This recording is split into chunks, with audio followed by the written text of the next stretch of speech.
direito constitucional, direito administrativo do Tribunal de Contas Municipal, sobre agentes públicos e natureza jurídica em relação do empregado do emprego público. Da relação do emprego público, da natureza jurídica, NJ, da relação de emprego público. O servidor público da sociedade da economia mista e de empresa pública não se sujeita a estatuto, mas sim à consolidação das leis do trabalho, que é a CLT. Em suma, não são estatutários e sem seletistas. Logo, a natureza jurídica da relação do emprego público só é contratual. Embora o vínculo tenha natureza pública, inclusive eventuais conflitos trabalhistas são resolvidos perante a Justiça do Trabalho. Apesar disso, são contratados mediante concurso público de provas ou de provas de títulos, pois mesmo as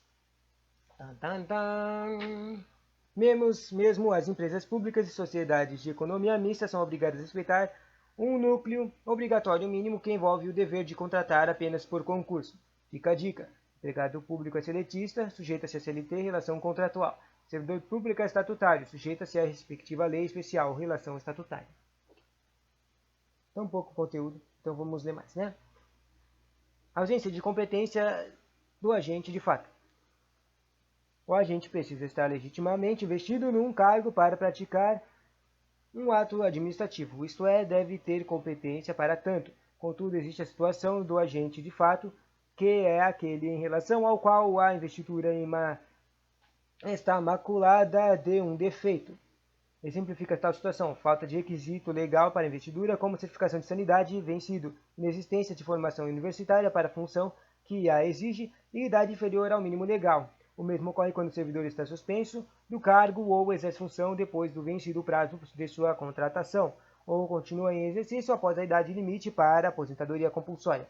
Essa ilegalidade gera efeitos na competência do ato administrativo, mas não pode ser confundido com o crime de usurpação de função, no qual o sujeito exerce uma atribuição de cargo, emprego ou função pública sem ocorrer nenhuma forma de investidura. No caso, se o agente de fato a investidura, mas ela se deu sem os devidos requisitos. Quanto aos atos praticados pelo agente do fato, a doutrina majoritária considera-os válidos por causa da aparência de conformidade com a lei em preservação de boa-fé dos administrados. Entretanto, será necessária ponderar no caso concreto, utilizando como vetores a segurança jurídica e a boa-fé da população, bem como observa-se se a falta da competência não poderia ser facilmente detectada. Próximo ponto. A exigência do concurso público para investidura no cargo de emprego público. Isso está no artigo 37, inciso 2. A investidura de cargo ou emprego público depende da aprovação prévia de concurso público de provas ou de provas de títulos, de acordo com a natureza e a complexidade do cargo ou emprego, na forma prevista em lei, ressalvadas as nomeações para cargo em comissão declarada em lei de livre nomeação e exoneração. Nesse sentido, preconiza também no artigo 10, que é a Lei Federal de Servidor Público 8112, que diz, artigo 10, a nomeação para cargo de carreira ou cargo isolado de provimento efetivo depende de prévia habilitação, certo? Em concurso público de provas ou de provas de títulos e obediência à ordem de classificação. E o prazo de sua validade. Parágrafo único. Os demais requisitos para o ingresso e o desenvolvimento do servidor na carreira mediante promoção serão estabelecidos pela lei que fixar as diretrizes do sistema de carreira da administração pública federal e seus regulamentos. No concurso de provas, o candidato é avaliado apenas pelo seu desempenho nas provas, ao passo que nos concursos da prova de títulos, o seu currículo também, toda a sua atividade profissional também é considerada. Cargo em comissão é o cargo de confiança que não exige concurso público, sendo exceção à regra geral. Em todas as outras situações, a administração direta e indireta é obrigada a prover seus cargos, empregos e funções por meio de concursos públicos, inclusive formais, que em empresas públicas e sociedades de economia mista sejam pessoas jurídicas de direito privado, devem respeitar o núcleo mínimo de imposição ao poder público, inclusive as obrigações de prover seus empregos por meio de concurso público. Fica a dica: todas as entidades de administração direta e indireta devem realizar concurso público para contratar funcionários públicos, exceção ou cargo em comissão baseado em confiança. Servidor ocupante de cargo em comissão.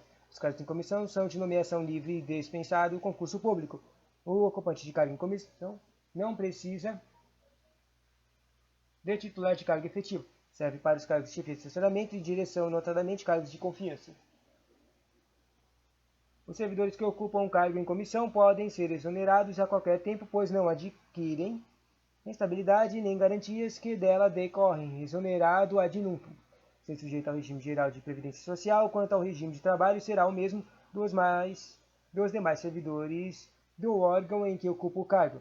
Se for estatutário, seguirá o mesmo estatuto e fará jus aos direitos ali previstos, exceto os de natureza previdenciária. Se for seletista, seguirá as normas da CLT e terá os mesmos direitos ali assegurados, inclusive FGTS. Fica a dica: servidor que ocupe cargo em comissão jamais adquire estabilidade. Pode ser migrado a qualquer tempo e não sujeito a regime estatutário, contribui pelo INSS e se sujeita à CLT. Servidor efetivo e vitalício, garantias. Garantias. O servidor público efetivo é aquele que foi promovido em cargo mediante nomeação seguida por aprovação em... Interessante, né? Em concurso público, está apto a adquirir estabilidade nos moldes do artigo 41 da Constituição Federal, após 3 anos de efetivo exercício. Os primeiros 3 anos de serviço correspondem ao estágio probatório, período em que o servidor deverá ser submetido a uma avaliação especial de desempenho. Nos moldes do artigo 41, súmula 1 da Constituição, o servidor apenas perderá o cargo em virtude de sentença judicial transitada em julgado, mediante processo administrativo em que ele seja assegurado a ampla defesa ou mediante procedimentos de avaliação periódica de desempenho na forma da lei complementar, assegurado ampla defesa. Logo, é possível a perda do cargo mesmo após adquirir a estabilidade, mas a garantia quanto à forma como isso pode ocorrer. Além das hipóteses citadas, existe mais de uma possibilidade de perda de cargo, sem caráter punitivo, mesmo que o seu detentor seja estável no serviço público.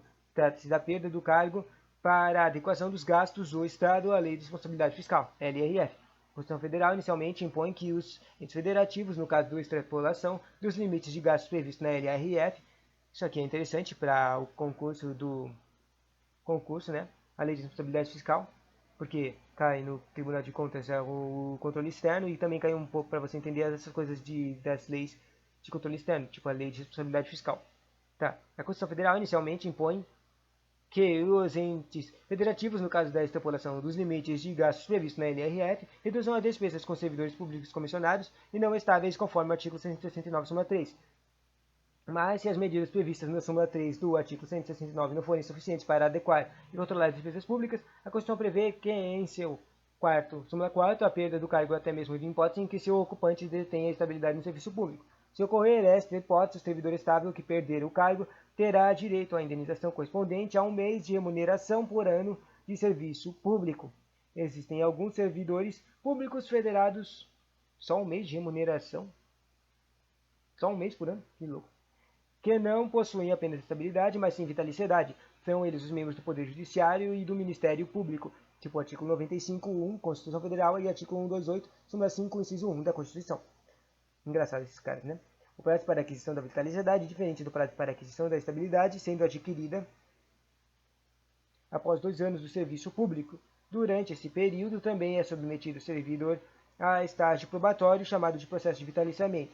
Um fator importantíssimo ao fator dos agentes vitalícios é que esses dificilmente podem perder o cargo em decorrência de decisão judicial transitada em julgado. Então, as várias hipóteses de perda de cargo previstas para os servidores estáveis não se aplicam aos servidores vitalícios. Eu quero ser vitalício, legal, né? Mas é difícil, né?